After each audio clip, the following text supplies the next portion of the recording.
मैं कैसे ला सकती हूँ।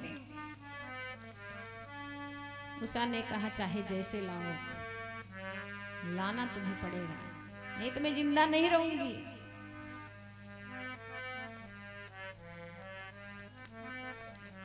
एक दिन वो जा करके अनिरुद्ध जी सोए हुए थे, पलंग सहित उन्हें उठा करके ले आई और उषा के अंतःपुर में छोड़ दी। उषा उनके साथ रहने लगी। कुछ समय बीता। एक दिन उनके रक्षकों की निगाह उन पर पड़ी। वो जाकर के बाणासुर से बोले, राजन, यद्यपि हमारी सुरक्षा में कोई कमी नहीं है, लेकिन फिर भी मुझे ऐसा लगता है कि आपकी बेटी अब कुंवारी नहीं रही। ऐसे लक्षण हमको दिखाई पड़ रहे हैं, आप स्वयं जाकर के वहां देख लीजिए। बाणासुर अपने सैनिकों के साथ आया। वहां पर अनिरुद्ध जी विराजमान थे। 10,000 सैनिकों को भेजा। बिना अस्त्र शस्त्र के ही अनिरुद्ध जी ने सबको परास्त कर दिया। बाणासुर ने आज्ञा दिया, इसे मार डालो। उसके मंत्री ने कहा, प्रभु, यद्यपि इसने शत्रु का काम किया है, लेकिन इसे मारना उचित नहीं है, क्योंकि यह वीरता में देख रहे हैं भगवान नारायण का सामना कर रहा है। इतना वीर योद्धा साधारण नहीं हो सकता, इसे मारना नहीं चाहिए, आप कोई और दंड दे दीजिए।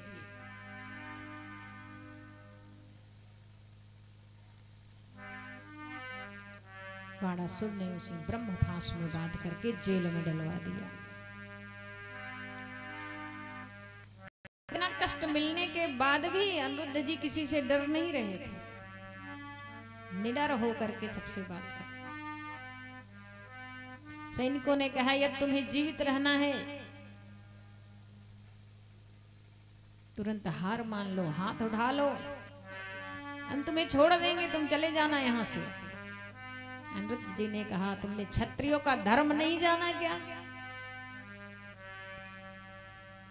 क्षत्रिय वही है जो रण में कभी पीठ नहीं दिखाता, मर जाना उसे स्वीकार है, लेकिन वो रण छोड़ नहीं कहलाता। इसलिए मुझे मर जाना स्वीकार है, लेकिन अपनी हार स्वीकार नहीं है।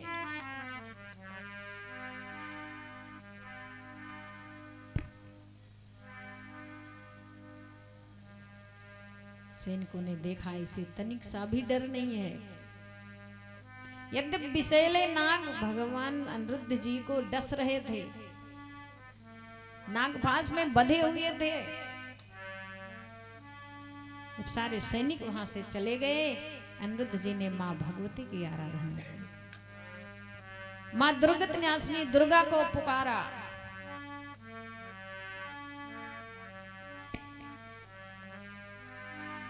दुर्गा के 32 नामों से उनका स्मरण किया। हे मां, इस समय आप ही मेरा सहारा बन सकते हैं, यहाँ कोई है नहीं, मैं इन नागों के द्वारा अत्यंत कष्ट पा रहा हूं, कृपा करिए। मां दुर्गा देवी वहां प्रकट हुई, अपने मुक्कों से मार करके उन नागपाश को तोड़ दिया और अनिरुद्ध जी को फिर से उषा के अंतःपुर में पहुंचा दिया।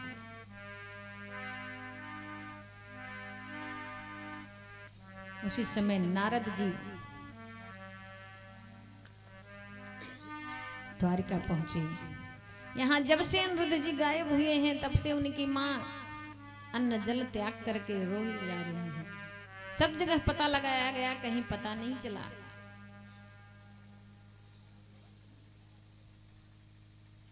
नारद जी ने बताया, प्रभु आपका प्रपौत्र इस समय बाणासुर की कैद में है, आप जाकर के उसे छुड़ाइए।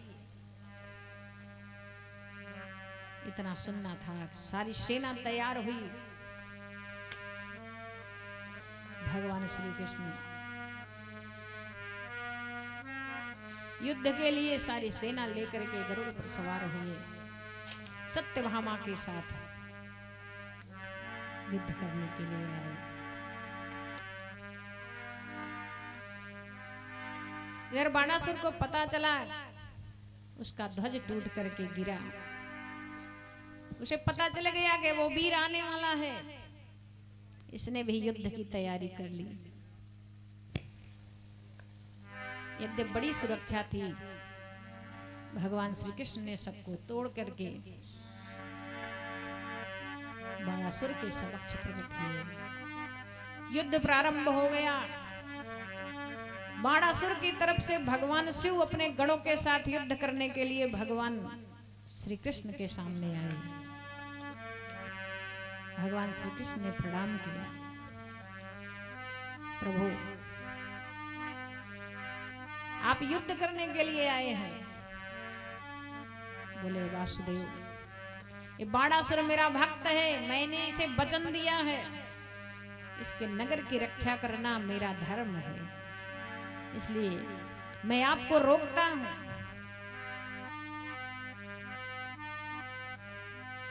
भगवान श्री कृष्ण भगवान शिव से युद्ध नहीं करना चाहते। भगवान कार्तिकेय जी का प्रद्युम्न जी के साथ युद्ध हुआ, गणेश जी का युद्ध हुआ, सारे गणों का युद्ध होने लगा। भगवान श्री कृष्ण से बाणासुर का जब युद्ध होना प्रारंभ हुआ, भगवान शिव सामने आ गए। भगवान श्री कृष्ण ने विचार किया कि भगवान शिव को रास्ते से कैसे हटाया जा सकता है। बिना इन्हें हटाए बाणासुर मारा नहीं जाएगा।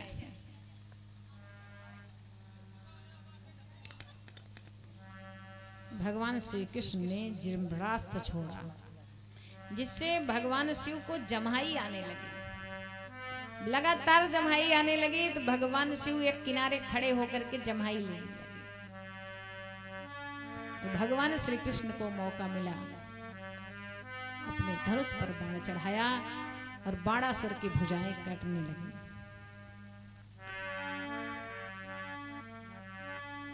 बाणासुर ने देखा भगवान श्री कृष्ण के बगल में एक सुंदर नारी भी है। बाणासुर भगवान श्री कृष्ण को छोड़ करके सत्यभामा जी पर बाण चला दिया। भगवान श्री कृष्ण ने उस बाण के टुकड़े टुकड़े कर दिए। सत्यभामा जी ने जब देखा कि मेरे ऊपर बाण चला रहा है, सत्यभामा जी ने कहा, प्रभु अब इसे छोड़िए नहीं, जल्दी इसका काम तमाम कर दीजिए।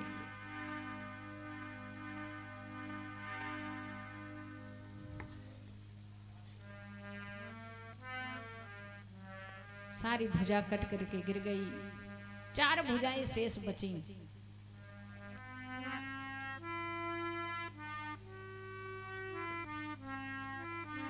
उसी युद्ध में भगवान शिव और भगवान नारायण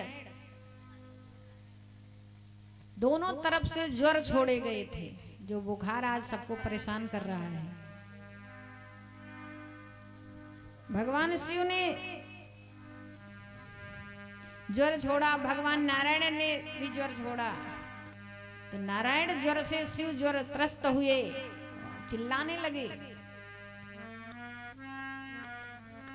भगवान शिव ने कहा, प्रभु अपने ज्वर को लौटा लीजिए। भगवान नारायण ने कहा, पहले आप वचन दीजिए, जो मेरा भक्त होगा, जो आपका भक्त होगा, उसे आपके ज्वर परेशान नहीं करेंगे। भगवान शिव ने कहा, ठीक है, जो आपका भक्त होगा उसे ये ज्वर परेशान नहीं करेंगे, त्रस्त नहीं करेंगे। भगवान नारायण ने उन्हें लौटाया। तब से इस दुनिया में जम्हाई और ज्वर उसी युद्ध से प्रकट हुई।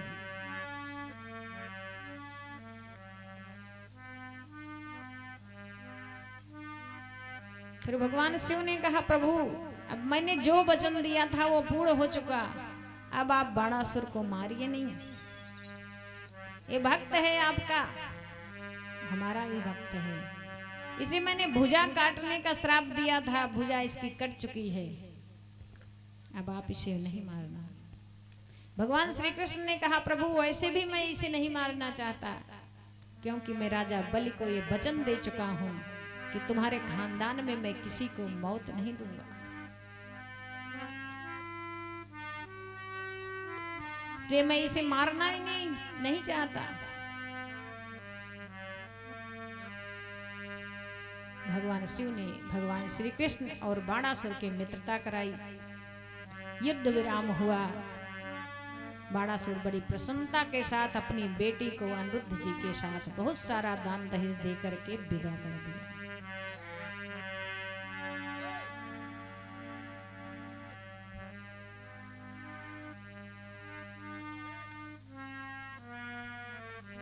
इसलिए कहा जाता है भोले बाबा कब क्या करते हैं उसको कोई नहीं जानता है, कब प्रसन्न हो जाएंगे, कब कौन सा वर प्रदान कर देंगे।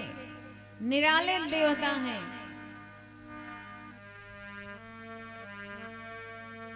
इसलिए उनकी पूजा सब करते हैं, चाहे देवता हो, चाहे राक्षस हो, चाहे मनुष्य हो। कोई ऐसा दुनिया में नहीं है जो भगवान शिव को नहीं पूजता, कि वो सबकी सुनते हैं। इसलिए हमारे संतों ने कहा है कि भोले बाबा से निराला यहाँ कोई नहीं, शिव भोले से निराला यहाँ कोई नहीं, शिव भोले से निराला यहाँ कोई नहीं, शिव भोले से निराला यहाँ कोई नहीं।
सनत कुमार जी ने कहा, ऋषियों अब तुम भगवान शशिमौली जी के एक ऐसे चरित्र को सुनो जिसमें उन्होंने गजासुर का वध किया था।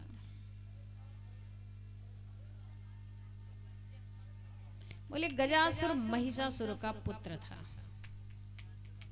जब उसे पता चला कि देवताओं के प्रेरित करने पर मां भगवती ने मेरे पिता को मार डाला, उनका वध कर दिया, उसने देवताओं से बैर ठान ली। उसने विचार किया कि देवताओं को भोजन कहां से मिलता है, ये बलशाली कैसे हो रहे हैं।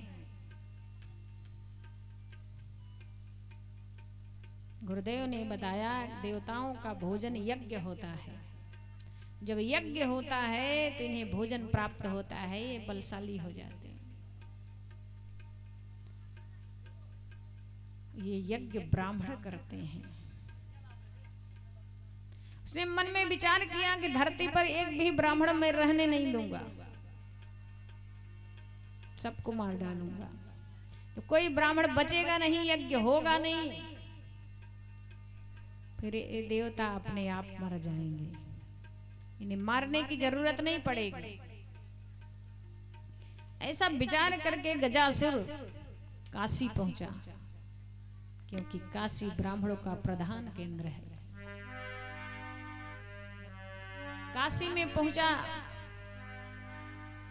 जल में जलचर जीव बन करके ब्राह्मणों को मारता,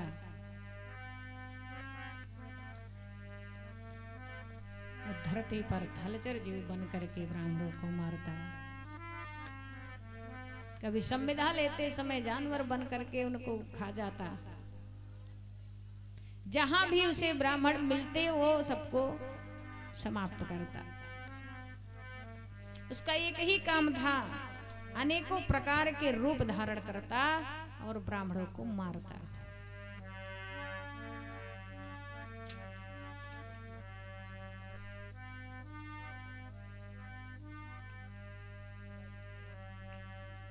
एक दिन काशी में एक ब्राह्मण देव भगवान शिव के शिवलिंग के सामने बैठ करके ध्यान कर रहे थे।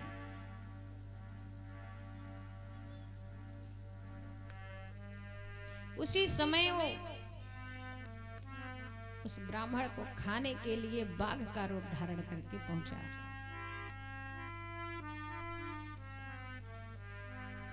भगवान शिव ने देखा ये ब्राह्मण तो ध्यानस्थ है, ये मेरी शरण में है, यदि इस समय मैं इसकी रक्षा नहीं करूंगा ये गजासुर उसे मार डालेगा। तुरंत भगवान शिव प्रकट हो गए और अपने त्रिशूल से उसे मार दिया।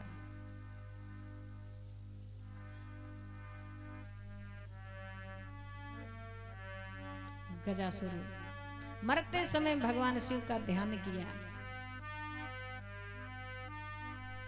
भगवान शिव ने कहा तुमने मेरा ध्यान किया है मरते समय, बोल तुम्हें क्या चाहिए। गजासुर ने कहा प्रभु आपके इस त्रिशूल से मेरे शरीर का स्पर्श होने से यह पवित्र हो गया है,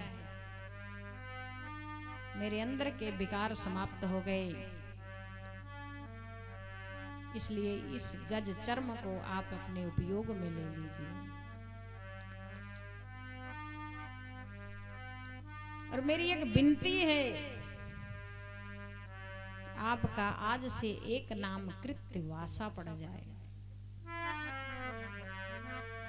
भगवान शिव ने कहा तथास्तु, तुम्हारी जैसी इच्छा है। तेरा यह पावन शरीर मेरे इस मुक्त साधक क्षेत्र में काशी में मेरे लिंग के रूप में स्थित हो जाएगा, उसका नाम कृत्यवासेश्वर लिंग पड़ जाएगा। यह समस्त प्राणियों के लिए मुक्तिदाता बनेगा, महान पातकों का विनाशक, संपूर्ण लिंगों में शिरोमणि और मोक्ष प्रद यह प्राप्त कराएगा। जो भी इसके सामने पूजन अर्चन करेगा, इसका दर्शन करेगा, वह सारे पापों से मुक्त हो जाएगा। उसे मुक्ति मिल जाएगी जीवन मरण से। भगवान शिव ने वरदान दे करके अंतर्ध्यान हो गए।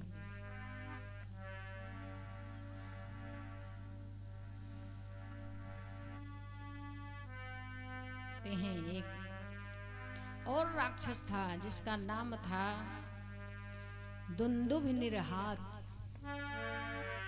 जब हिरण्याक्ष और हिरण्यकश्यप मार दिया गया तो माता दिति को बड़ा दुख हुआ, क्योंकि वे उनके पुत्र थे। उन्हें बड़ा कष्ट हुआ कि वह राक्षस माता दिति को आश्वासन दिया, मां आप चिंता न करें, मैं सारे ब्राह्मणों और देवताओं को इस धरती से मिटा दूंगा।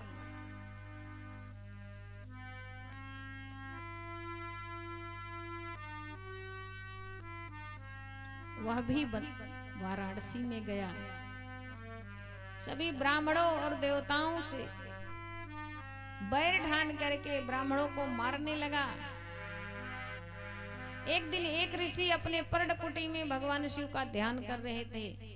रात्रि का समय था। उस पर्णकुटी में पहुंचा। मुनि तो दृढ़चित्त होकर के भगवान शिव के ध्यान में थे। जैसे वो मारने के लिए पहुंचा, उसी स्थान पर भगवान शिव प्रकट हुए और उसे मार गिराया। उसका हाहाकार सुन करके, उसकी आवाज सुन करके सारे ऋषि उसी समय उस कुटिया में आ पहुंचे। भगवान शिव का साक्षात दर्शन उनको हुआ। बड़े प्रसन्न हुए। भगवान शिव उस व्याघ्र रूपी राक्षस को अपने बगल में दबाए हुए थे। उन्हें देख करके सबने दंडवत प्रणाम किया, प्रार्थना की, प्रभु आज आपने ऋषि की रक्षा की है, मुझे आपका प्रत्यक्ष दर्शन हुआ है, इसलिए यहाँ आप व्याघ्रेश्वर महादेव के नाम से स्थित हो जाएं। जब भी हमारी इच्छा हो हम आपका दर्शन यहाँ करने के लिए आए। भगवान शिव ने तथास्तु कहा और अंतर्ध्यान हो गए। एक बार एक बिदल और उत्पल नाम के दो महादैत्य थे। ब्रह्मा जी से उनको वरदान प्राप्त था, उन्हें कोई नारी ही मार सकती है, कोई पुरुष उन्हें मार नहीं सकता। उनको अभिमान हो गया, कोई नारी तो मुझे मार ही नहीं सकती। नारी के पास इतना बल कहाँ है, वो मुझसे युद्ध करे। बहुत लोगों की ऐसी सोच होती है कि नारी कुछ नहीं बिगाड़ सकती हमारा, उनको अबला कहा गया है। लेकिन वही नारी जब सबला बनती है तो सब कुछ कर सकती है, क्योंकि मां का 9 स्वरूप है। 9 स्वरूपों में एक स्वरूप महाकाली का भी है। जिस समय वो महाकाली बनती है, अपने परिवार की रक्षा के लिए, अपने देश की रक्षा के लिए, अपने राष्ट्र की रक्षा के लिए तैयार होती है, उस समय वो महाकाली स्वरूप धारण करती है। उस समय वो शंखनाद करती है, अपने राष्ट्र को बचाने के लिए वो हाथ में त्रिशूल खड़ग धारण कर लेती है। तो उसके सामने कोई भी हो, किसी को वो पहचानती नहीं है, सबको धराशायी कर देती है। यहां तक कि भगवान शिव भी उस शक्ति के सामने विफल होते दिखते हैं और उनके चरणों में लौट जाते हैं। तब मां का क्रोध समाप्त होता है। इसलिए कहा गया है, नारियों को कभी अबला नहीं समझना चाहिए।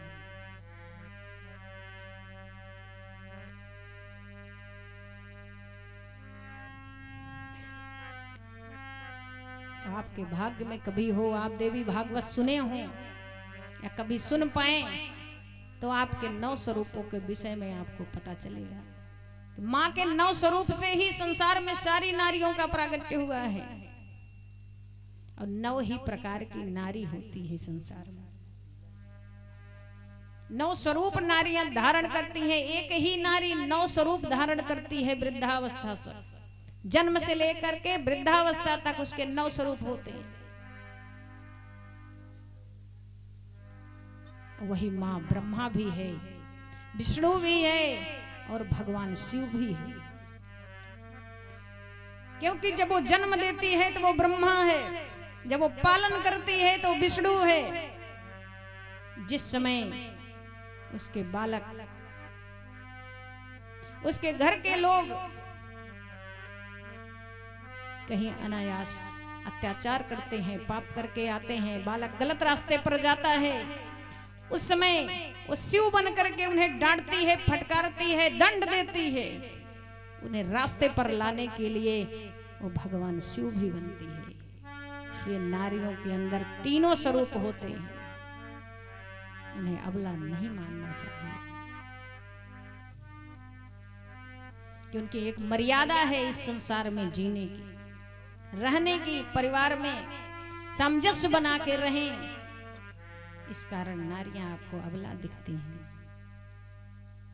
क्योंकि वे नहीं चाहती कि घर में कलह मचे, परेशानी हो। सब कुछ सहते हुए, सबको संभालते हुए अपनी जिम्मेदारी को निभाती हैं। उसको समझना चाहिए।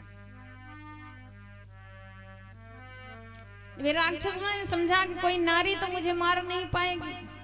ब्रह्मा जी से वरदान लिया कि मेरी मृत्यु नारी के द्वारा हो। पूरे देश में आतंक मचा दिए। एक दिन घूमते घामते वो कैलाश पर पहुंच गए। भगवान शिव वहां विराजमान थे। माता भगवती गेंद उछाल रही थी, अपनी सखियों के साथ खेल रही थी। ये दोनों राक्षस वहां पहुंच चुके। माता के सौंदर्य को जब देखा तो इनके अंदर विकार पैदा हुआ। ये नारी इतनी सौंदर्य, अनुपम सौंदर्य वाली नारी मैंने आज तक कभी नहीं देखा। ये हमें प्राप्त हो जाती तो कितना बढ़िया था।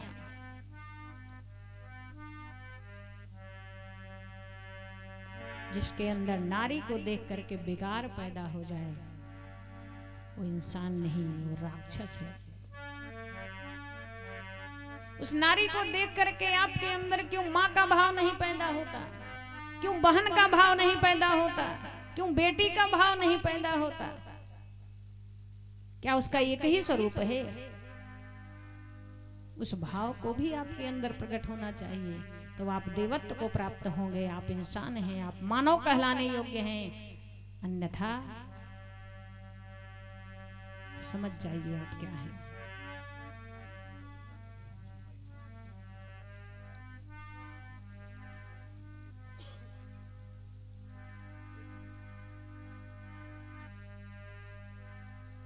जब राक्षस वहां पहुंचे, भगवान शिव ने देखा ये दोनों तो राक्षस हैं, स्वरूप बदल के आए हैं। मां भगवती को अपने नेत्रों से इशारा किया, ये दोनों राक्षस हैं। मां भगवती ने उसी अपने गेंद से दोनों राक्षसों पर प्रहार किया। वज्र जैसा वो गेंद उन पर लगा, दोनों राक्षस धराशायी हो गए, मौत को प्राप्त हो गए। वहीं पर जहां वह गेंद गिरा, वहीं पर एक शिवलिंग प्रकट हो गया, जिसका नाम कंदुकेश्वर महादेव पड़ा। बोलिए कंदुकेश्वर महादेव की जय।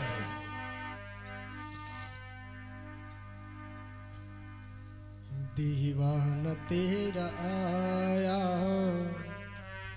बाबा तेरी गली में, दीवाना तेरा आया बाबा तेरी गली में, दीवाना तेरा आया बाबा तेरी गली में, नजराना दिल कलाया बाबा तेरी गली में, दीवाना तेरा आया बाबा तेरी गली में।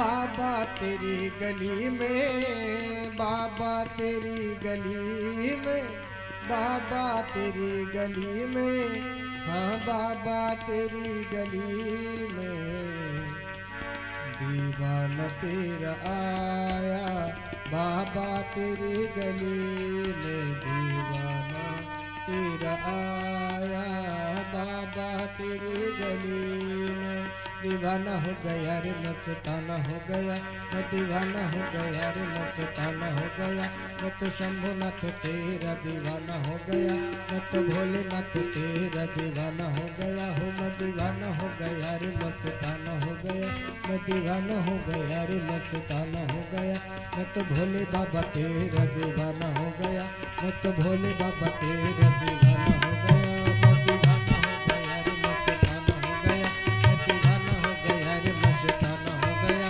मैं तो शंभुनाथ तेरा दीवाना हो गया, दीवाना तेरा आया बाबा तेरी नगरी में, दीवाना तेरा आया बाबा तेरी गली में, बाबा तेरी गली में, बाबा तेरी गली में, बाबा तेरी गली में, बाबा तेरी गली में नजराना दिल का लाया रे बाबा, नजराना दिल का लाया बाबा तेरी गली में, नजराना दिल का लाया बाबा तेरी गली में, दीवाना तेरा आया बाबा तेरी गली में, मैं दीवाना हो गया रे मस्ताना हो गया, दीवाना हो गया रे मस्ताना हो गया, मैं तो शंभुनाथ तेरा दीवाना हो गया,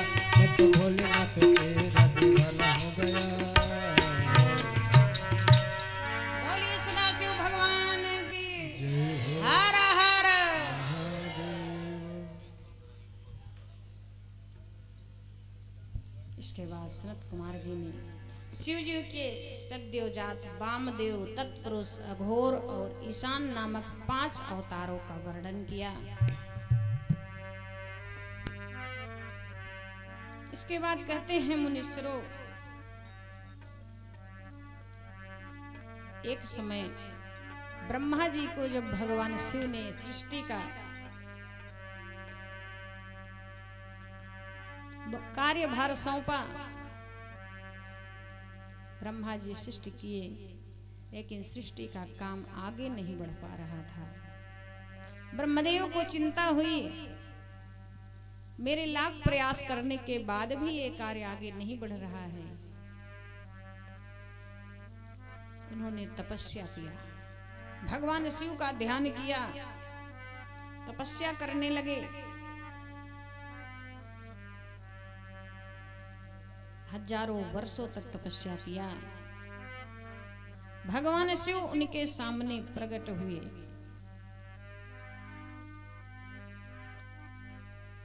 भगवान शिव उस समय अर्धनारीश्वर रूप में प्रकट हुए, आधा शरीर नारी का और आधा पुरुष का। बोलिए अर्धनारीश्वर भगवान की। वह स्वरूप को ब्रह्मदेव ने देखा, प्रणाम किया, स्तुति किया, वंदन किया प्रभु का। भगवान शिव ने कहा, ब्रह्मदेव क्या बात है, क्यों याद किया हमको?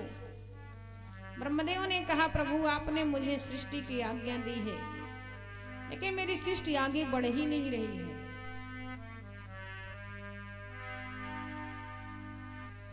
अब मैं मैथुनी सृष्टि को आगे बढ़ाना चाहता हूं, लेकिन अभी तक नारी कुल का प्रादुर्भाव ही नहीं हुआ है।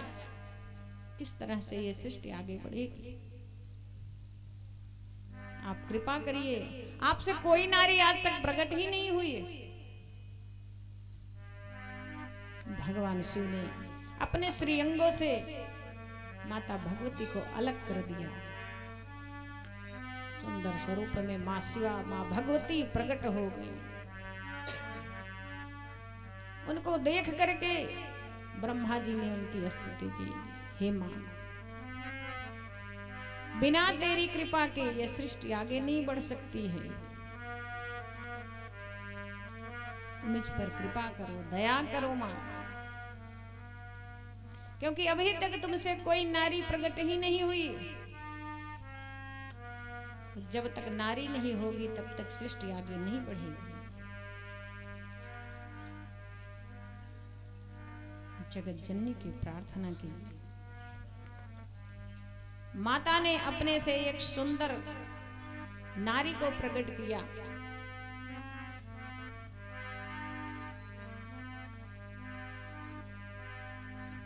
ब्रह्मदेव ने उन देवी का स्तवन किया, वंदन किया। हे मां, कृपा करो, दया करो और मुझे एक वरदान दो। तुम अपने एक स्वरूप से हमारे पुत्र दक्ष की पुत्री बन जाओ। जब तक तुम्हारा स्वरूप जगत में नहीं आएगा तब तक जगत का मंगल नहीं हो सकता है।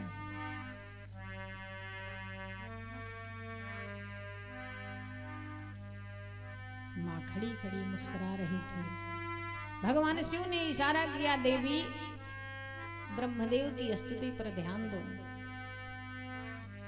तुम इनकी मां हो,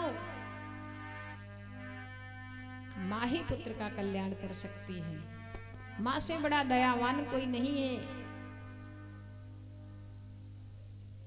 इसलिए ब्रह्मदेव जो कुछ कह रहे हैं उस पर ध्यान दो। मां कुछ बोल नहीं रही थी। ब्रह्मदेव हाथ जोड़ करके मां भगवती के सामने दंड की तरह गिर पड़े और प्रार्थना करने लगे, हे मां, मेरी कृपा करो जगदम्ब भवानी, कृपा करो जगदम्ब भवानी, कृपा करो जगदम्ब भवानी, महासती शिव की पटरानी, महासती शिव की पटरानी, कृपा करो जगदम्ब भवानी, महासती शिव की पटरानी।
भगवती प्रसन्न हुई। ब्रह्मदेव, जो आप चाहते हैं मैं स्वीकार करती हूँ। अब से इस संसार में नारी की सृष्टि हो गई। भगवान शिवांतर ध्यान हुए, तब से इस संसार में नारियों की सृष्टि आगे बढ़ी। ब्रह्मदेव इस मानव सृष्टि को आगे बढ़ाने में सफल हुए। इसके बाद सनत कुमार जी ने वाराह कल्प में होने वाले शिव जी के प्रथम अवतार से लेकर के नवम ऋषभ अवतार का वर्णन किया। शिव जी द्वारा 10वें अवतार से लेकर के 28वें योगेश्वर अवतार का वर्णन किया गया।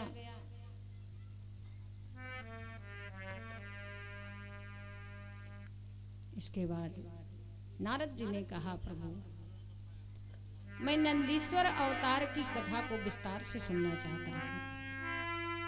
भगवान शिव नंदीश्वर अवतार कैसे धारण किए, उस कथा को विस्तार से आप बताइए।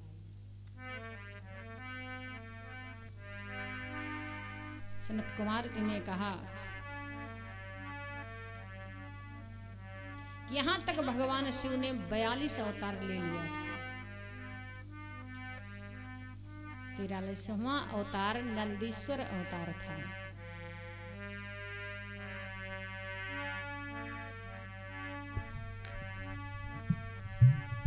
इसको स्वयं भगवान नंदीश्वर अपने मुख से वर्णन कर रहे हैं। कहते हैं, शिलाद नामक एक धर्मात्मा मुनि थे। पितरों के आदेश से उन्होंने आयोनिज सुब्रत मृत्युहीन पुत्र की प्राप्ति के लिए तब करके देवेश्वर इंद्र को प्रसन्न किया। इंद्र प्रसन्न हुए, उनके सामने जब प्रकट हुए, बोले वर मांगो। शिलाद ने कहा कि मुझे ऐसा पुत्र चाहिए जो बिना नारी के प्रकट हो। इंद्र ने कहा, ऐसा पुत्र देने में मैं सक्षम नहीं हूं। तुम भगवान शिव की आराधना करो, यदि वो प्रसन्न हो जाएंगे तुम्हें ऐसा पुत्र प्राप्त हो जाएगा। तो शिलाद ने भगवान शिव की आराधना की। उनकी आराधना से भगवान शिव प्रसन्न हुए।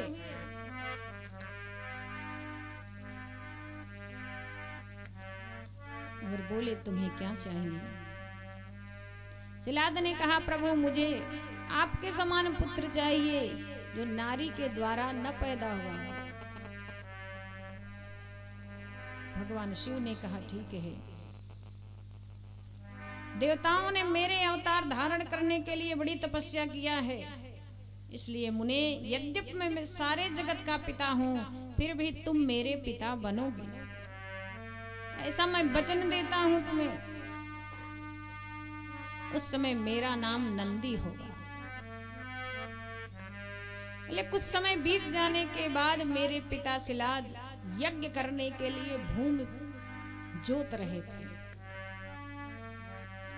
पहले जब यज्ञ होता था, जो जिस जगह पर यज्ञ होना होता था उसे जोत करके वहां से कंकड़ पत्थर सब निकाल करके एकदम बढ़िया सुरक्षित उसको बना दिया जाता था, पवित्र कर दिया जाता था। फिर उस पर मंडप बनता था और वहां यज्ञ होता था। जिस समय वो उस भूमि को जोत रहे थे, उसी समय उन्होंने भगवान शिव का स्मरण किया, तो उन्हीं के शरीर से एक सुंदर बालक वहां प्रकट हो गया। उस बालक की सुंदरता को देख करके सिलाद मुनि अत्यंत हर्ष में निहारते हुए उनके नेत्रों से आंसू गिरने लगे। विचार करने लगे, इतना सुंदर बालक यहाँ कैसे पैदा हो गया। तब उन्हें ध्यान आया कि भगवान शिव ने मुझे वचन दिया था, इसका सौंदर्य भी भगवान शिव की ही भांति है। ऐसा लगता है भगवान शिव ने ही अवतार ले लिया है। नंदीश्वर जी कहते हैं, मुने तदंतर जैसे निर्धन को निधि प्राप्त हो जाए, उस प्रकार से मेरे पिताजी अत्यंत प्रसन्न होकर के मुझे गोद में उठा लिए। उन्हें मेरे स्वरूप में भगवान शिव का दर्शन होने लगा।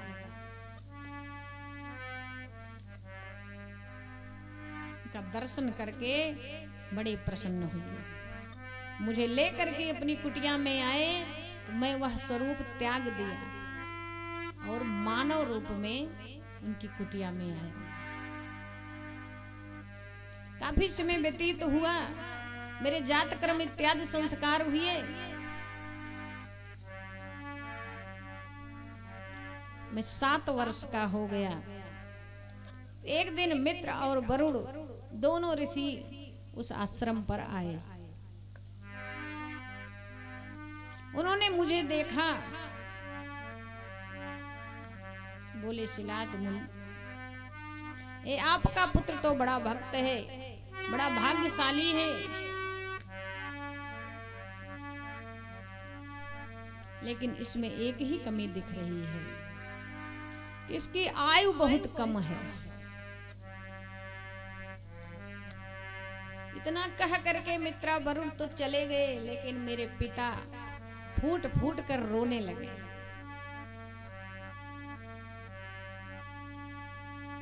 भूमि पर लौटने लगे। उसी समय मैं आया, मैंने पूछा, पिताजी आपके ऊपर कौन सा ऐसा संकट आ पड़ा है, आप इतना विकल हैं, इतना रो रहे हैं। उन्होंने कहा, बेटा मैं क्या बताऊं तुम्हें, जो 2 ऋषि आए थे उन्होंने कहा है तुम्हारी आयु बड़ी कम है। किसी तरह भगवान शिव ने मुझे ये पुत्र दिया था, इतनी कम उम्र में यदि तुम चले जाओगे तो मैं जीवित कैसे रह पाऊंगा। नंदीश्वर ने कहा, पिताजी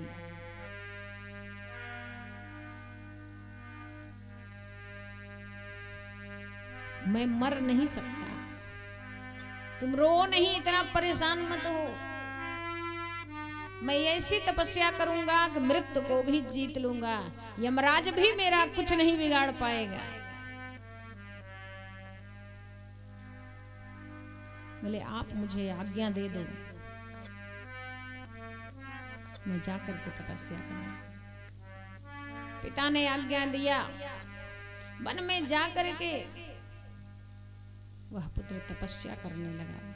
भगवान शिव के शिवलिंग का निर्माण किया और वहां बैठ करके बड़ी घोर तपस्या करने लगा। इतनी उग्र तपस्या किया, बहुत दिन जब बीत गया, भगवान शिव नहीं आए। और भी कठिनता अपने जीवन में लाई, क्योंकि शरीर को जितना ज्यादा कष्ट होता है अच्छे कामों में, तीर्थ यात्रा में, सत्कर्म में, जो भी आप 4-5 घंटे यहाँ दे रहे हो, इन सब से हमारे जीवन का पाप कटता है, हमारे रास्ते साफ होते हैं।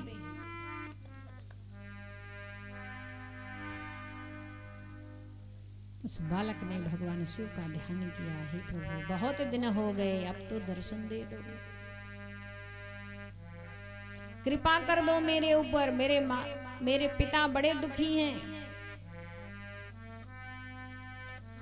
आर्त भाव से भगवान शिव को पुकारने लगा, हे प्रभु अब इस दुनिया में मेरा कोई नहीं है, आपके सिवा मेरी रक्षा कोई नहीं कर सकता है, क्योंकि आप ही कालों के काल महाकाल कहलाते हो। और बड़े भाव से भगवान शिव को मनाने लगा, मुझे दर्शन दो भोलेनाथ, बहुत दिन बीत गए, मुझे दर्शन दो भोलेनाथ, बहुत दिन बीत गए, मुझे दर्शन दो भोलेनाथ, बहुत दिन बीत गए, मुझे दर्शन दो भोलेनाथ, बहुत दिन बीत गए।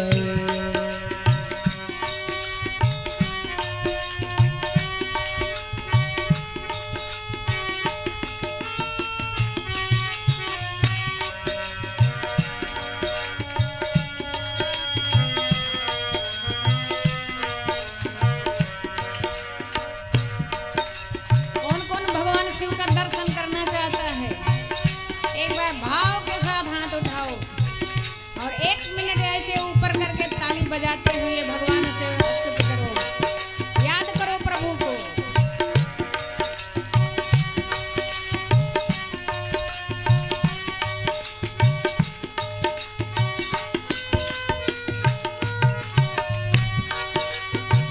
पूजा पाठ का ज्ञान नहीं है, पूजा पाठ का ज्ञान नहीं है, नियम संयम का ध्यान नहीं है, नियम संयम का ध्यान नहीं है, नियम संयम का ध्यान नहीं है, नियम संयम का ध्यान नहीं है। तेरा नाम जपो सुबह शाम, बहुत दिन बीत गए, तेरा नाम जपूं सुबह शाम, बहुत दिन बीत गए, मुझे दर्शन दो भोलेनाथ, बहुत दिन बीत गए।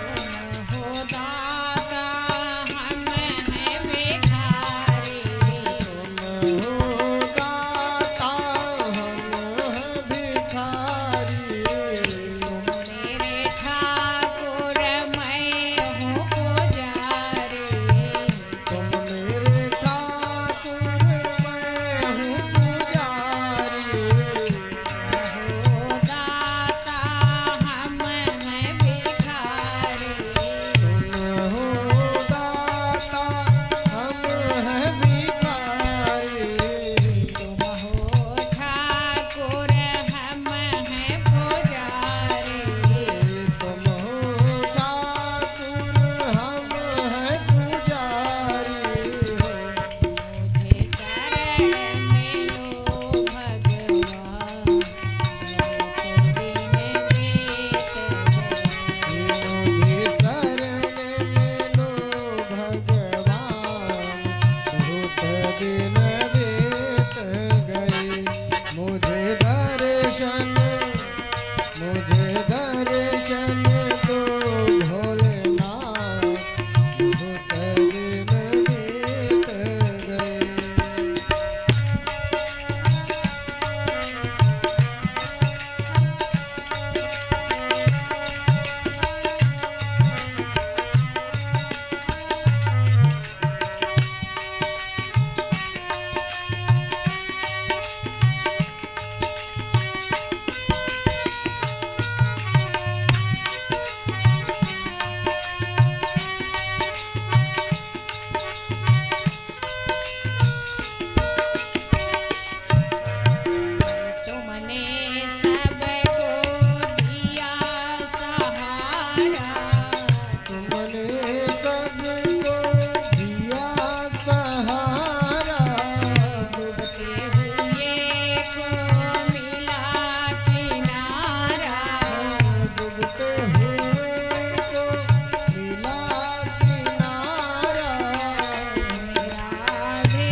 मुझे दर्शन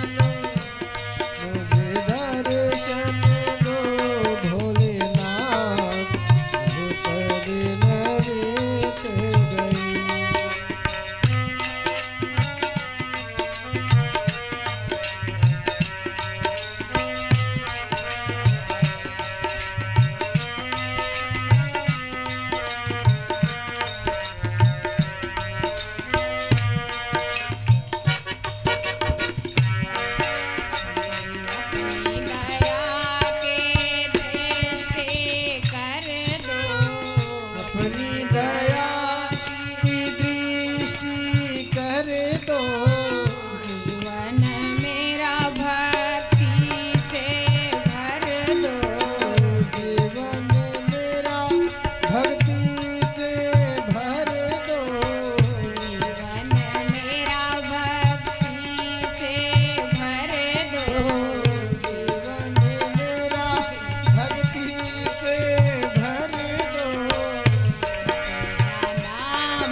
नंदीश्वर भगवान ने ऐसी प्रार्थना किया, भगवान शिव प्रकट हो गए।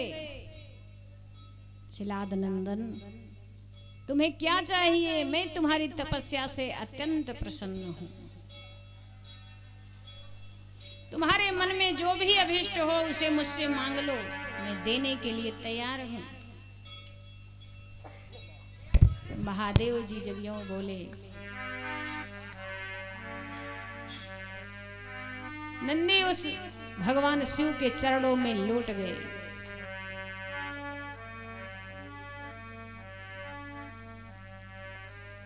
बोले, प्रभु, हे भक्त वत्सल, हे शंभु, मेरे पिता बड़े परेशान हैं। 2 ऋषि आए थे, ऋषियों ने बताया कि मेरी उम्र बहुत कम है, इसलिए मेरे पिता बहुत परेशान हैं। भगवान भोलेनाथ ने कहा, उन ऋषियों को मैंने ही भेजा था।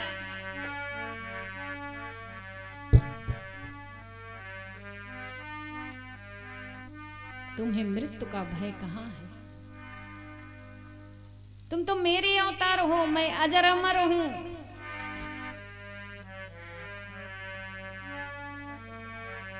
इसलिए न मेरी मृत्यु होगी न तुम्हारी मृत्यु होगी कभी।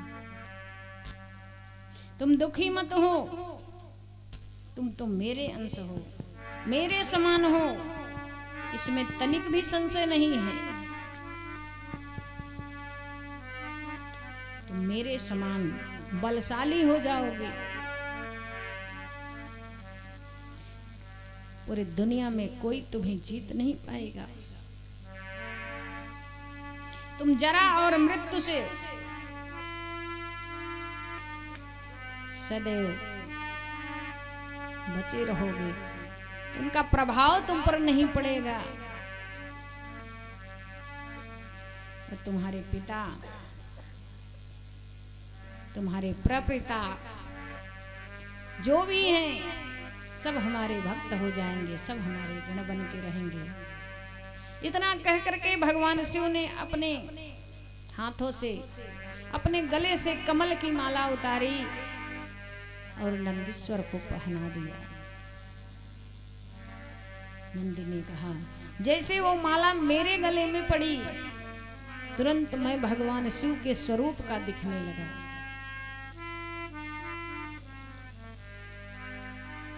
भगवान शिव ने मेरा हाथ पकड़ के पूछा, अब बताओ तुम्हें कौन सा वर और प्रदान करूं। उसी समय अपनी जटा में स्थित निर्मल गंगा जी के जल को भगवान शिव ने हाथ में लिया और उसे धरती पर छोड़ा और बोले, तुम नदी के रूप में प्रवाहित हो जाओ। वहां 5 नदियां प्रकट हुई, जिसका नाम था जटोदका, त्रिस्त्रोता, वृषध्वनि, स्वरलोदका और जम्बू नदी। इन्हें पंचनद कहा जाता है। इनका जल अत्यंत पवित्र और परम शुभ है। भगवान शिव ने कहा, जो मनुष्य पंचनद पर जाकर के स्नान और जप करके महेश्वर शिव का पूजन करता है, वह शिव सायुज्य को प्राप्त हो जाता है। इसमें संशय नहीं है। उसके पश्चात शंभु ने उमा से कहा, मैं नंदी का अभिषेक करके इसे गणाध्यक्ष पद प्रदान करना चाहता हूं, तुम्हारी क्या राय है। माता भगवती ने कहा, प्रभु, यह शिलाद नंदन मेरे लिए पुत्र के समान है। ये जैसे आपको प्रिय है वैसे हमें भी प्रिय है। आप इसे अपना गणाध्यक्ष बना दीजिए।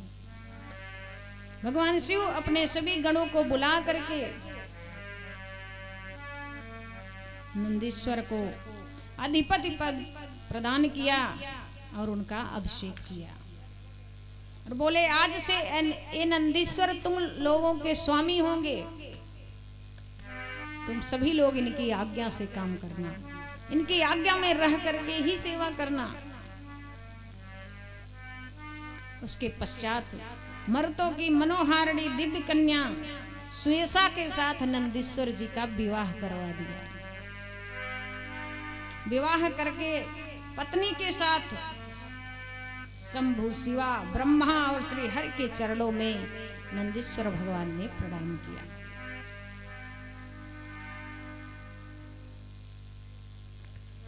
तभी से भगवान नंदीश्वर भगवान शिव के सर्वाध्यक्ष पद पर विराजमान हुए। उनके द्वार पर उनका पहरा रहने लगा। भगवान शिव ने कहा, आज के बाद कोई भी मेरी स्तुति, वंदन, पूजन, अर्चन करेगा, जो तुम्हारे द्वारा मुझे संदेश देगा वह मुझे प्राप्त होगा। तुम्हारी आज्ञा से ही मैं जगत का कल्याण करूंगा। इसलिए आप देखते होंगे मंदिरों में जब लोग जाते हैं पूजा करने के लिए, पूजा करने के बाद नंदीश्वर भगवान के कान में कुछ बोलते हैं, उनसे अपनी प्रार्थना कहलाया जाता है कि हे नंदीश्वर महाराज, हम आपको सत सत कोट कोट वंदन प्रणाम करते हैं। आप हमारा यह संदेश भगवान भोलेनाथ तक पहुंचा देना। हम वहां नहीं पहुंच सकते, लेकिन आप तो उनके नजदीक रहते हो, आप उनके संदेश वाहक हो। आप कृपा करना, दया करना, मेरी तरफ से मेरा संदेश भगवान शिव के चरणों में पहुंचाना। तब से भगवान नंदी और उनका पूरा परिवार भगवान शिव और शिवा की सेवा में उपस्थित रहने लगा। इसलिए सेवकों ने भगवान नंदीश्वर की स्तुति किया, वंदन किया, पूजन किया। भगवान शिव ने कहा, आज के बाद जहां भी मैं रहूंगा वहां तुम्हारा निवास अवश्य होगा। बिना तुम्हारे मैं कहीं जाऊंगा नहीं। तुम ही मेरी सवारी का काम करोगे, तुम मेरे सबसे प्रिय भक्त बनोगे और सदैव मेरे सन्निकट तुम्हारा वास होगा। इसलिए भक्त लोग भगवान नंदीश्वर से अपनी प्रार्थना करते हैं, हे नंदी महाराज, भगवान शिव मेरा प्रणाम कह देना, उनसे मेरा राम राम कह देना। और बड़े भाव से कहते हैं कि भोले बाबा से नंदी राम राम कहियो, भोले बाबा से नंदी राम राम कहियो, भोले बाबा से नंदी राम राम कहियो, भोले बाबा से नंदी राम राम कहियो। यदि आपको भगवान शिव के पास संदेश भेजना हो, स्मरण कर लो नंदी महाराज का, भगवान शिव के पीठ के सामने आप विराजमान हो, जो भी संदेश भगवान शिव को भेजोगे वो पहुंच जाएगा। नेत्र बंद करो और बड़े भाव से स्मरण करो।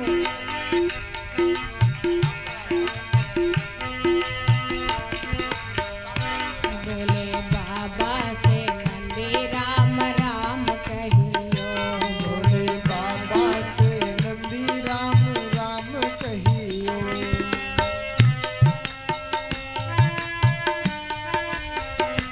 राम राम कहियो मेरा पैगाम कहियो, राम राम कहियो मेरा पैगाम कहियो, भोले बाबा से नंदी राम राम कहियो, भोले बाबा से नंदी राम राम कहियो, भोले बाबा से नंदी राम राम कहियो, राम राम कहियो मेरा पैगाम कहियो, राम राम कहियो मेरा पैगाम कहियो, भोले बाबा से नंदी राम राम कहियो, भोले बाबा से नंदी राम राम कहियो।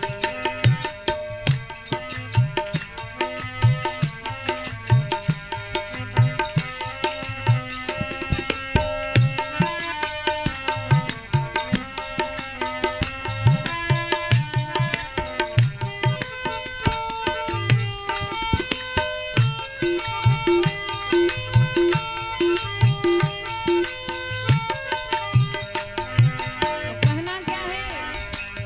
अरे हाथ हमारा वो कभी न छोड़े, हाथ हमारा कभी न छोड़े, हाथ हमारा वो कभी न छोड़े, हाथ हमारा वो कभी न छोड़े, उनके कानों में बात सुबह शाम कहियो, उनके कानों में बात बात सुबह शाम कहियो, मेरे बाबा से नंदी राम राम कहियो, भोले बाबा बाबा से नंदी राम राम कहियो, राम राम कहियो, राम राम कहियो, राम राम कहियो मेरा पैगाम कहियो, भोले बाबा से नंदी राम राम कहियो, भोले बाबा से नंदी राम राम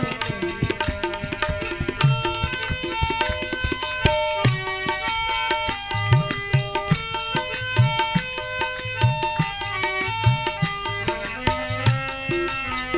जो भी भक्त इस कथा में चाहते हुए भी दान नहीं कर पा रहे हैं, भगवान उनके पास कुछ दिया नहीं है, वो भगवान शिव के लिए नंदीश्वर महाराज से संदेश भेजें।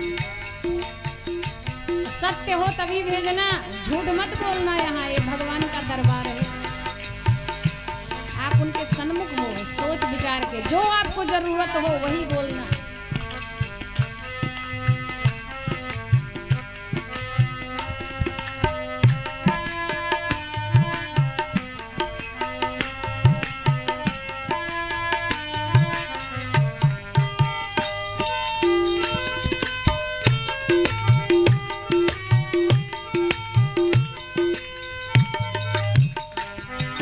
खर्चे हैं ज्यादा या थोड़ी कमाई, खर्चे हैं ज्यादा ओ थोड़ी कमाई, खर्चे हैं ज्यादा या थोड़ी कमाई, खर्चे हैं ज्यादा ओ थोड़ी कमाई, थोड़ा ज्यादा ही दे दे हमें बार कहना, थोड़ा ज्यादा ही दे दे हमें काम कर, भोले बाबा से नंदी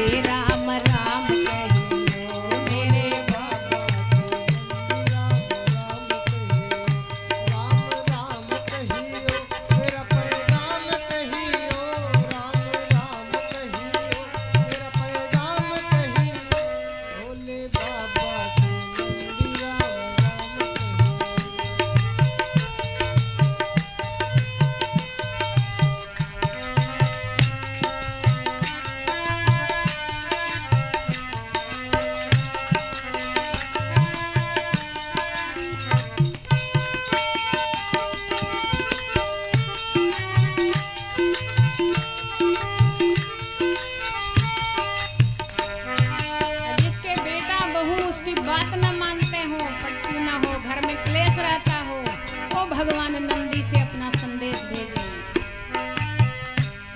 ये बेटा न माने कभी बहू न माने, बेटा न माने कभी बहू न माने, ये बेटा न माने कभी बहू न माने, बेटा न माने कभी बहू न माने। ओ मेरी निदिया हुई है हराम कहियो, मेरी निंदिया हुई है राम कहियो, बोले बाबा से नंदी राम राम कहियो, मेरे बाबा से नंदी राम राम कहियो, राम राम कहियो, राम राम कहियो, राम राम कहियो, मेरा पैगाम कहियो, भोले बाबा से नंदी राम राम कहियो।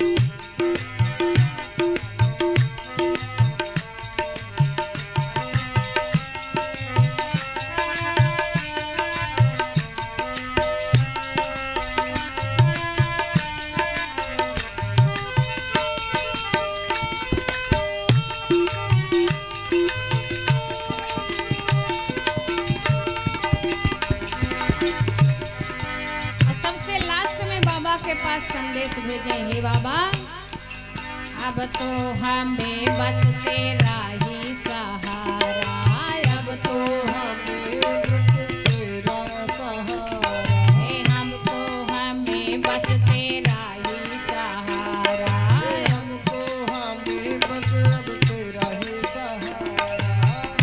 नहीं भूले से भूले तेरा नाम कहियो, नहीं भूले से भूले तेरा नाम कहियो, मेरे बाबा से नंदी राम राम कहियो, मेरे बाबा से नंदी राम राम कहियो। मेरा पैगाम कहियो, मेरा पैगाम कहियो, मेरा पैगाम कहियो, मेरा पैगाम कहियो, भोले बाबा से नंदी राम राम कहियो, भोले बाबा से नंदी राम राम कहियो, भोले बाबा से नंदी राम राम कहियो, भोले बाबा से नंदी राम राम कहियो, भोले बाबा से नंदी राम राम कहियो, हे राम राम कहियो, हे राम राम कहियो, हे राम राम कहियो, मेरा पैगाम कहियो, भोले बाबा से नंदी राम राम कहियो, भोले बाबा से नंदी राम राम कहियो, भोले बाबा से नंदी राम राम कहियो। हर हर। महादेव शंभो। इस प्रकार भगवान नंदीश्वर पर प्रसन्न हुए, उन्हें अनेकों वरदान और अपना सानिध्य दिया।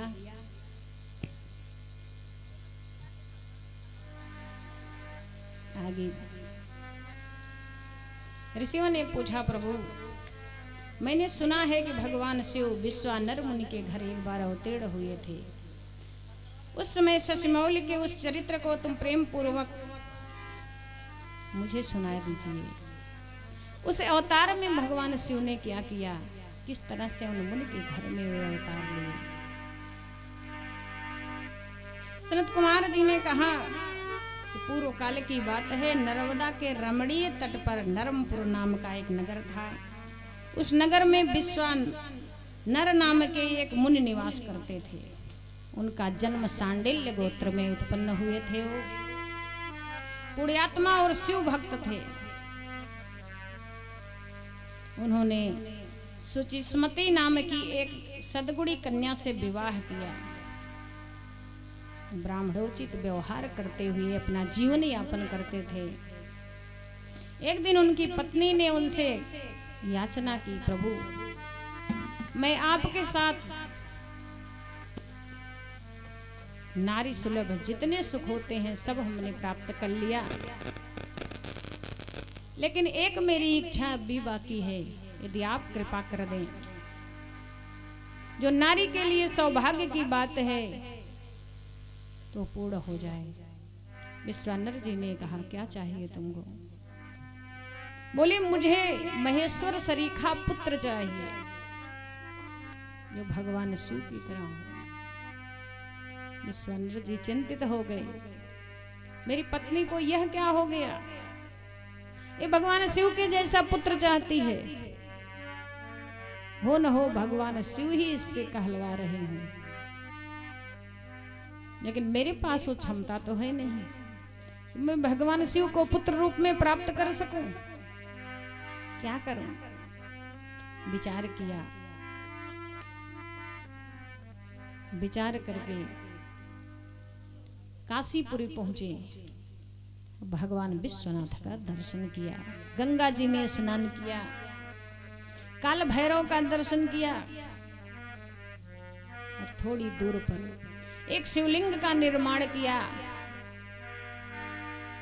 सहस्त्रों कलशों से भगवान शिव का अभिषेक किया,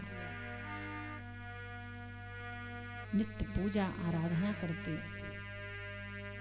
हजारों वर्षों तक उस शिवलिंग के पास बैठे हुए विश्वामित्र जी भगवान शिव की स्तुति करते रहे। रोज हजारों कलशों को ला करके भगवान शिव का अभिषेक करते, दूध दही घी मधु गंगा जल, चंदन से गंगा जल से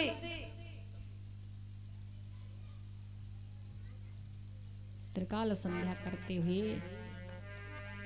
त्रिकाल स्नान गंगा जी में करते और भगवान शिव की नित्य पूजा आराधना में लगे रहे। एक दिन गंगा जी से स्नान करके जब लौट रहे थे, उसी शिवलिंग के पास एक 8 वर्षीय बालक उनको दिखाई पड़ा, जिसकी आंखें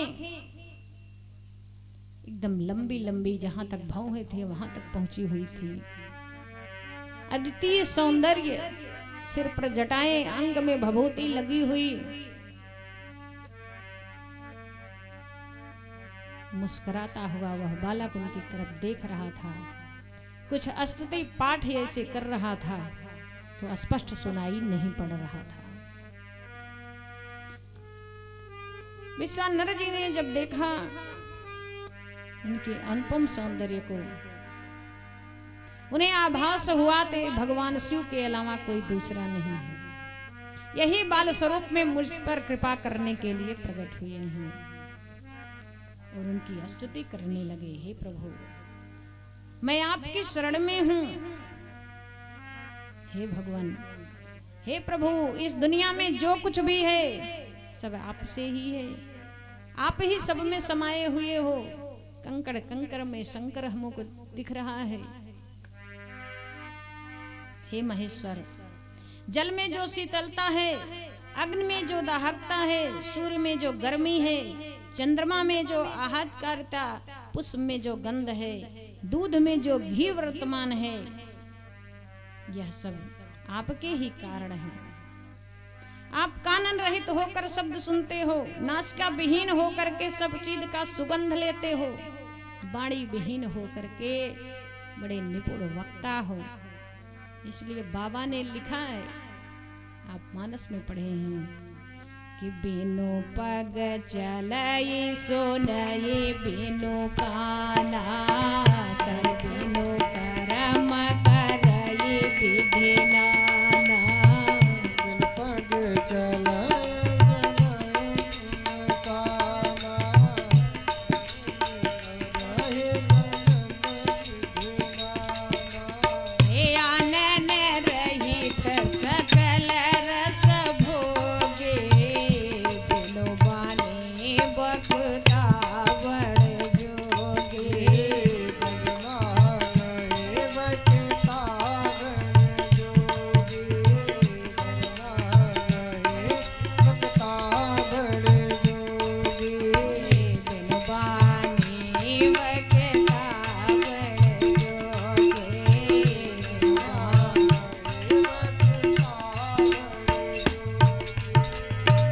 हे प्रभु, आप सब कुछ न दिखते हुए भी सब कुछ करते रहते हो, इसलिए आपसे अलग तो कुछ है ही नहीं। हे प्रभु, आपके रहस्य को न वेद जान पाए, न ब्रह्मा जी जान पाए, न भगवान नारायण जान पाए, न इंद्र जान पाए। इस रहस्य को सारे देवी देवता कोई नहीं जान पाया। उसी आप के रहस्य को आपका भक्त जान लेता है। आपकी भक्ति के प्रभाव से वो आपको जान लेता है, पहचान लेता है। मैं आपकी शरण ग्रहण करता हूं। उस बाल रूपी शिव ने कहा, मुनिश्रेष्ठ, तुमने आज मुझे संतुष्ट कर दिया, मेरा मन परम प्रसन्न हो गया। अब तुम वर मांगो, तुम्हें जो चाहिए मैं देने के लिए तैयार हूं। विश्वानर ने कहा, महेश्वर, आप सर्वांतर्यामी हैं, ऐश्वर्य संपन्न, सर्व तथा भक्तों को सब कुछ दे डालने वाले हैं। हे प्रभु, मेरी पत्नी सुचिस्मती ने मुझसे कहा है कि आप जैसा पुत्र उसे चाहिए, आप उसे पुत्र प्रदान कर दीजिए। मेरी यही इच्छा है। भगवान शिव ने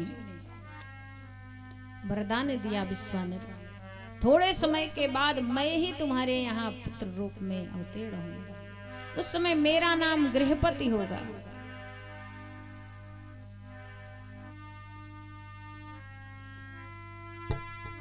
तुम्हारे द्वारा जो मेरी स्तुति की गई है, इसे अभिलाष्टक कहा जाएगा। इस स्तुति को जो भी इस शिवलिंग के पास आकर के इससे मेरा अर्चन वंदन करेगा, मेरी स्तुति करेगा, उसके घर में कभी पुत्र पौत्र इत्यादि की कमी नहीं होगी। उसका वंश सदैव आगे बढ़ता रहेगा। ऐसा कह के भगवान शिव अंतर ध्यान हो गए। कुछ समय बीतने के बाद विश्वानर मुनि अपने घर वापस आए। उनकी रानी गर्भवती हुई। सुंदर समय आने पर भगवान शिव प्रकट हुए, जिनका नाम गृहपति रखा गया। विश्वानर जी ने जब उनका दर्शन किया, वो समझ गए ये तो भगवान शिव ने जो वचन दिया था वही मेरे घर अवतार लिए हैं। बड़े भाव के साथ उनका जात कर्म इत्यादि संस्कार किए। एक दिन उनसे देखने के लिए नारद मुनि पधारे। माता पिता ने बालक की हस्तरेखा दिखवाया। नारद मुनि ने देखा, चिंताग्रस्त हुए। नारद जी ने कहा, वैसे तो आपके पुत्र के सभी लक्षण दैव योग के अनुसार हैं, लेकिन एक लक्षण ऐसा विचित्र है इसके हाथ में, इसकी आयु 12 साल की ही है। 12 साल के बाद इसकी मृत्यु हो जाएगी। इतना सुनना था कि माता पिता एकदम व्याकुल हो गए, धरती पर गिर पड़े, विकल होकर के हाय पुत्र करके रोने लगे। उसी समय गृहपति ने कहा, माता पिता आप क्यों इतना परेशान हो, रो नहीं। इस धरती पर जो आता है उसे एक न एक दिन तो जाना ही पड़ता है। यदि मैं आप लोगों का पुत्र हूं तो ऐसा प्रयत्न करूंगा जैसे जिससे मृत्यु भी भयभीत हो जाएगी, मुझे ले नहीं जा पाएगी। सत्पुरुषों को कुछ दे डालने वाले सर्वज्ञ मृत्युंजय की मैं भली भांति आराधना करके महाकाल को भी जीत लूंगा। महाकाल जिस दिन प्रसन्न हो जाएंगे, ये मैं आप लोगों को वचन देता हूं कि यमराज मेरा कुछ भी नहीं बिगाड़ पाएंगे। फिर भी माता पिता को सांत्वना देते हुए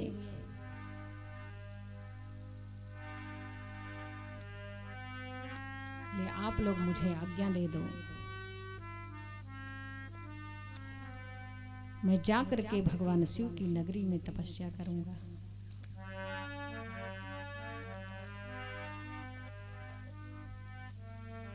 माता पिता ने आज्ञा दिया, कुछ समय बाद तो छूटना ही है, क्यों न भगवान की शरण में चला जाए। हो सकता है मेरा पुत्र जो कह रहा है वह सत्य ही हो जाए। माता पिता के चरणों में प्रणाम करके वो बालक काशीपुरी पहुंचा। गंगा जी में मरकड़िका घाट पर स्नान किया और बाबा विश्वनाथ का दर्शन किया। विश्वनाथ का दर्शन करते समय उसे इतनी प्रसन्नता हुई, उसके मन में यह भाव आया कि मेरा जीवन भले ही थोड़े समय में समाप्त हो जाए, लेकिन आज मेरा सौभाग्य जग गया। अंत समय में मैं भगवान शिव की नगरी काशी में पहुंच गया और भगवान विश्वनाथ का दर्शन मुझे प्राप्त हो रहा है। इससे बड़ा सौभाग्य और क्या होगा। यदि जीवन मिला है, अंत समय में भगवान की शरण में हम पहुंच जाएं, उनकी नगरी में पहुंच जाएं, उनका दर्शन हो जाए, उनका नाम ले लें, तो हमारे लिए, आपके लिए, सबके लिए अति सौभाग्य की बात है। उसने नारद जी के वचनों को याद करके एकमात्र भगवान शिव में अपना ध्यान लगाया और भगवान शिव के चरणों में ध्यान रखते हुए तपस्या करने लगा। 1 साल पूरा होने वाला था। जन्म से उसका 12वां वर्ष व्यतीत हो रहा था। जिस दिन 12 वर्ष का वह पूरा हो गया, उसी दिन इंद्र उसके पास पहुंचे, बोले वर मांगो। बालक ने कहा, मैं भगवान शिव के अलावा किसी से कुछ भी नहीं मांगता। मुझे वरदान देने वाले केवल भगवान शशिमौल हैं, बाकी कोई नहीं है। मैं जानता हूं तुम कौन हो। इंद्र मारे क्रोध में लाल हो गए, वज्र उठा लिए। तुम जानते नहीं हो, मुझ में और शिव में कोई अंतर नहीं है। बालक ने कहा, मुझे पता है, अहिल्या जी के शील के हरण करने वाले तुम ही हो। मुझे तुमसे वर नहीं मांगना है। तने में बड़े जोर की बिजली तड़की, वज्र लेकर के इंद्र दौड़े। उसी समय भगवान शिव वहां प्रकट हो गए। बोलिए सदाशिव भगवान की जय।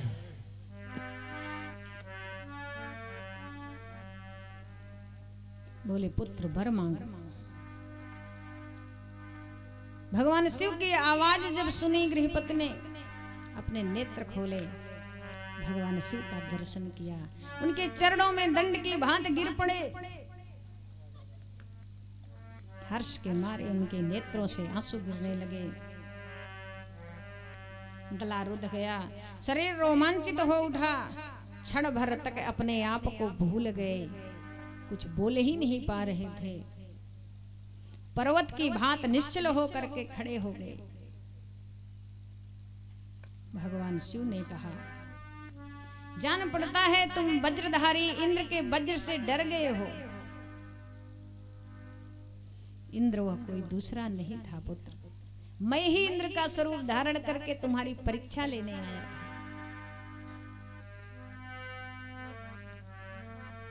तुम्हारी 12 साल की आयु पूर्ण हो चुकी थी, तुम्हारी मृत्यु नजदीक थी, इसलिए उस वज्र से डर करके तुम मूर्छित हो गए, तुम्हारी मृत्यु हो गई थी। वह वचन पूर्ण हुआ, मैं तुम्हें प्राणदान दे दिया। अब तुम मुझसे जो वर मांगना चाहते हो मांग लो। मैं तुम्हें वरदान देता हूँ। अब मैं तुम्हें वरदान ऐसा देता हूँ, आज से तुम अग्निपथ के भागी होगे। तुम समस्त देवताओं के लिए वरदाता बनोगे। तुम समस्त प्राणियों के अंदर जठराग्नि रूप से विराजमान रहोगे। जो भी अन्न लोग ग्रहण करेंगे उसे पचाने का काम तुम्हारा होगा। तुम्हें दिग्पाल रूप से धर्मराज और इंद्र के मध्य में राज्य की प्राप्ति होगी। तुम्हारे द्वारा स्थापित यह शिवलिंग तुम्हारे नाम पर अग्निश्वर शिवलिंग के रूप में विराजमान होगा। इसके पास जो भी मेरा पूजन अर्चन करेगा जो भी मेरी वंदना अर्चना करेगा उसे कभी अग्निमान नामक रोग नहीं होगा। काशीपुरी में स्थित संपूर्ण समृद्धियों के प्रदाता अग्निश्वर की भली भांति अर्चना करने वाला यदि भक्त प्रारब्ध बस किसी अन्य स्थान में भी मृत्यु को प्राप्त होगा तो भी उसे मेरा साहित्य प्राप्त हो जाएगा, उसे मेरा लोक प्राप्त होगा।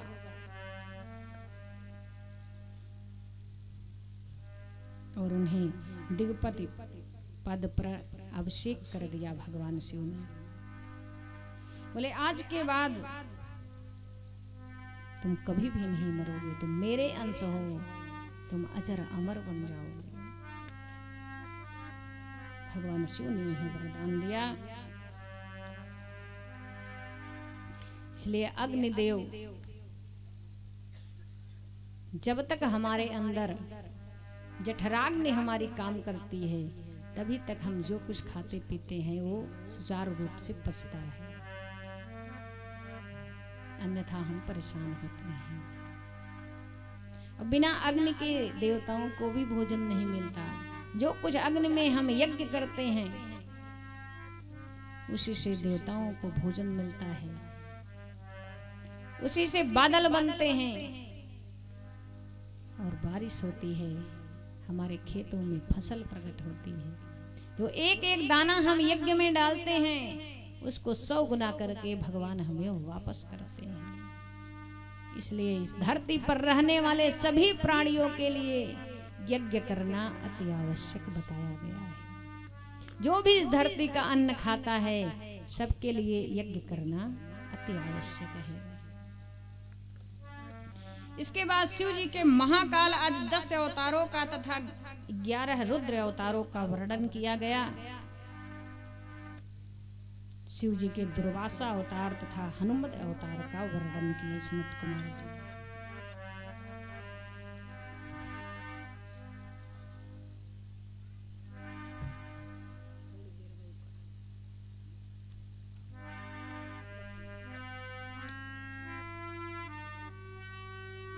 कहते हैं एक समय ऐसा आया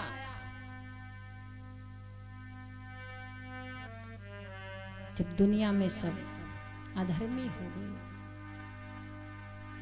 कोई ब्राह्मणों का, कोई संतों का, कोई भक्तों का आदर नहीं कर रहा था,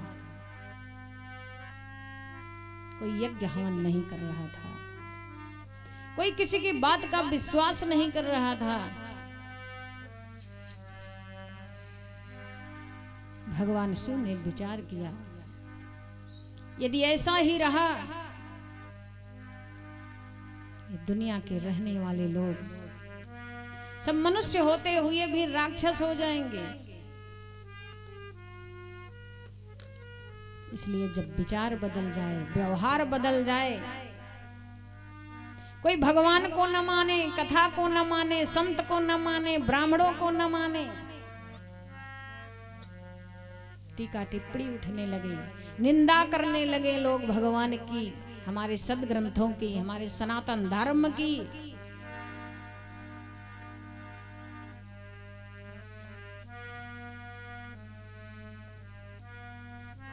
महात्माओं का कहीं भी सम्मान नहीं रह गया। ते हैं जब ब्राह्मणों का आदर नहीं, महात्मा का सम्मान नहीं, तब परमात्मा को स्वयं आना पड़ता है। उस समय भगवान शिव ने दुर्वासा रूप में अवतार लिया। अब सरलता से काम बनने वाला नहीं है, क्योंकि बड़े प्रेम से समझाने पर भी कभी कभी लोग नहीं मानते। जितनी प्रेम से उन्हें समझाइए उतने लोग सर पे चढ़ते जाते हैं। उसके लिए हमारे यहाँ दंड का विधान बनाया गया है, हमारे शास्त्रों में भी, हमारे संविधान में भी। भगवान शिव ने विचार किया। उस समय अत्रि मुनि और अनसुईया जी प्रार्थना कर रहे थे पुत्र प्राप्ति के लिए। तीनों देवता आकर के वरदान दिए, हम तुम्हारे यहाँ पुत्र रूप में प्रकट होंगे। भगवान शिव के अवतार से दुर्वासा जी प्रकट हुए। दुर्वासा जी को आप जानते ही हो, बड़े क्रोधी थे। क्रोधावतार था भगवान शिव का। कोई उनकी बात के अनुसार यदि नहीं चलता था तुरंत श्राप देते थे। तो सारी दुनिया के लोग उनसे डरने लगे। जब डर